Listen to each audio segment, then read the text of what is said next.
فرمایا وَإِذَا سَأَلَكَ عِبَادِي أَنِّي فَإِنِّي قَرِيب، محبوب جب میرے بندے آپ کی بارگاہ میں آ کے میرے بارے میں پوچھے نا تو ان سے کہہ دینا میں ان کے قریب ہی ہوں،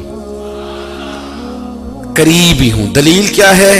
یہ جب بھی مجھ سے دعا مانگیں گے میں ان کی دعاؤں کو قبول فرماؤں گا، میں ان کے قریب ہوں، میں ان کے قریب ہوں۔ یہ جب بھی دعا مانگیں گے نا میں قبول کروں گا، میں ان کے قریب ہوں۔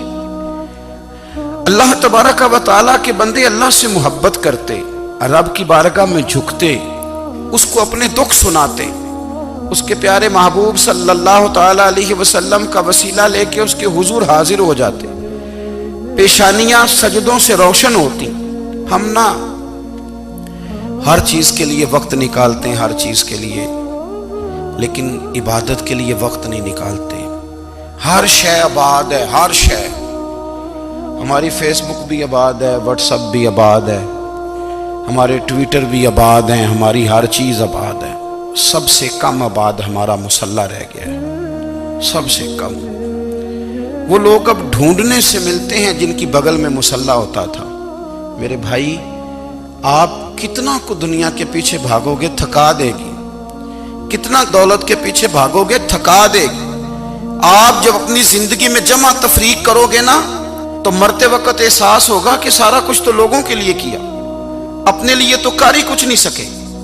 اور ہم عبادت کے معاملے میں بہانے بازی بھی کرتے ہیں۔ ہم کہتے ہیں اوہو رزق کمانا بھی تو عبادت ہی ہے نا، تو میں حلال روزی کے لیے جا رہا ہوں، یہ بھی تو عبادت ہے نا۔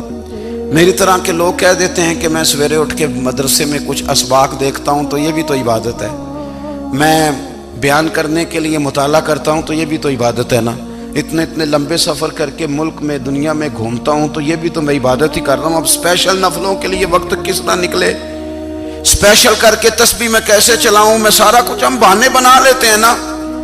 میرا سوال یہ ہے کہ یہ ساری باتیں صحابہ کو، نبی کریم کو، دیگر لوگوں کو بھی تو پتہ تھی نا، لیکن آپ غور تو کریں 23 سال حضور کو وقت ملا، مختصر وقت ظاہراً تبلیغ کرنے کے لیے، پوری دنیا میں دین بھی پھیلانا ہے۔ گھر میں 11 ازواج ہیں، 4 بیٹیاں ہیں، ان کی اولادیں، سارے کام کاج بھی دیکھنے، لیکن سیدہ طیبہ طاہرہ حضرت عائشہ صدیقہ رضی اللہ تعالیٰ عنہ فرماتی ہیں سارا دن تبلیغ کرتے، ہر غلام کے دکھ سنتے، گھر میں آتے تو اپنے گھر والوں کا خیال کرتے، کام میں ہمارا ہاتھ بٹاتے۔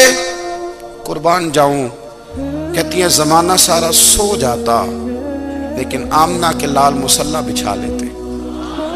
دنیا سو گئی، ساری سب سو گئے، جو خدام تھے، وہ جو غلام تھے وہ سو گئے۔ صحیح مسلم میں لفظ ملیں گے، سیدہ پاک فرماتی ہیں او میرے نبی کے غلاموں، میں نے یہ رنگ بھی دیکھا ہے کہ حضور نے اتنا کھڑے رہے، اتنا قیام کیا، اتنا قیام کیا کہ مقدس پیروں میں ورم آ گئے، سوج گئے پیر، اتنے بڑے۔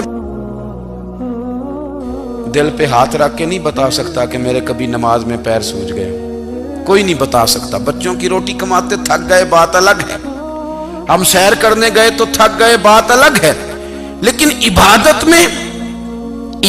میں یہ بھی تو مسلم شریف ہے نا، یہ بھی تو دین ہے نا، یہ بھی تو حضور کی سنت ہے، یہ بھی تو وہ چیز ہے جو کریم کی آنکھوں کی ٹھنڈک ہے۔ سیدہ فرماتی ہیں پیروں میں ورم آ گئے، اور ساری رات ہی حضور نے نماز پڑھی اور ایک ہی آیت بار بار دہرائی۔ مسجد نبوی میں بلال حبشی نے فجر کی اذان دے دی اور حضور ابھی مصلی پہ تھے، کریم فارغ ہوئے، میں نے عرض کی یا رسول اللہ صلی اللہ علیہ وسلم آپ کے تو صدقے اللہ اگلے پچھلوں کے گناہ معاف کرے گا، تو آپ اتنی آہوزاری کیوں فرماتے ہیں؟ آپ تو شفیع ہیں، آپ تو انبیاء کے امام ہیں۔ تو حضور نے فرمایا عائشہ تم نے گنوایا ہے نا میرے اللہ کی مجھ پر کتنی رحمت ہے، افلا اکون عبدا شکورا، فرمایا اگر اس نے اتنی نعمتیں دی ہیں تو کیا میں اس کا شکر گزار بندہ نہ بنوں، میں شکر گزار بندہ نہ بنوں اس کا؟ پھر اگر اتنی نعمتیں اس نے دی ہیں، مجھے اتنا نوازا ہے، تو پھر میں اس کے سامنے سجدے نہ کروں؟ او میرے بھائی، بڑے قابل فخر لوگ ہیں ہم کہ ہم نبی پاک کے غلام ہیں، ہم قابل فخر ہیں کہ نبی کریم کے غلام ہیں، کیا کبھی اس غلامی کے شکرانے میں بھی 2 نفل پڑھے کہ یا اللہ تیرا شکر ہے تو نے ہمیں حضور کا غلام بنایا ہے؟ یاد رکھیں کہ اپنی روحانی زندگی کو آباد کریں، استغفار پڑھیں، تسبیحات کریں۔ حضرت عبداللہ ابن عمر رضی اللہ تعالیٰ عنہ حضرت عمر کے صاحبزادے ہیں، مکہ مکرمہ میں ان کی قبر ہے۔ میں نے جب انہیں پڑھا تو مجھے ان سے بڑا پیار ہو گیا، لیکن آپ کو پتہ ہے وہاں جا کے کسی شخص کا مزار تلاش کرنا یا پوچھنا ایک مشکل کام ہوتا ہے۔ تو ایک دفعہ میں مکہ شریف میں حاضر تھا، تو ایک گاڑی والا ڈرائیور مجھے کہنے لگا کہ مولانا میں آپ کو جانتا ہوں، مجھے آپ سے محبت ہے، ایک بات بتاؤں آپ کو؟ میں نے کہا بتاؤ۔ کہنے لگے حضرت عبداللہ ابن عمر کی قبر دیکھنی ہے۔ میں نے کہا یہ تو نہیں کہہ رہا، یہ کسی نے بندوبست کرایا ہے، یہ اللہ نے تیرے دل میں بات ڈالی ہے، یہ ہو گیا، تو لے چل مجھے۔ حضرت عبداللہ ابن عمر کو نبی پاک نے فرمایا تھا راجل صالح، یہ نیک بندہ ہے، یہ متقی آدمی۔ حضرت عبداللہ ابن عمر رضی اللہ تعالیٰ عنہ سیدنا فاروق اعظم رضی اللہ تعالیٰ عنہ کے صاحبزادے ہیں، اور ان کی ہمشیرہ سیدہ حفصہ رضی اللہ تعالیٰ عنہ حضور کی زوجہ محترمہ۔ ایک دن اپنی ہمشیرہ سے کہنے لگے کہ نبی کریم صلی اللہ تعالیٰ علیہ وسلم گھر میں آئے نا، اور اگر حضور غم امت میں پریشان نہ ہوں، طبیعت کو حشاش بشاش دیکھو، تو ذرا پوچھنا تو صحیح حضور کا میرے بارے میں کیا خیال ہے، پوچھنا تو صحیح کہ کریم کی بارگاہ میں میرا کیا مقام ہے، میرے بارے میں حضور کیا فرماتے ہیں۔ اب بہن کو کام بتائے، اور بتائے بھی بھائی، اور پھر بہن وہ کام نہ کرے، یہ تاریخ میں ہوتا نہیں۔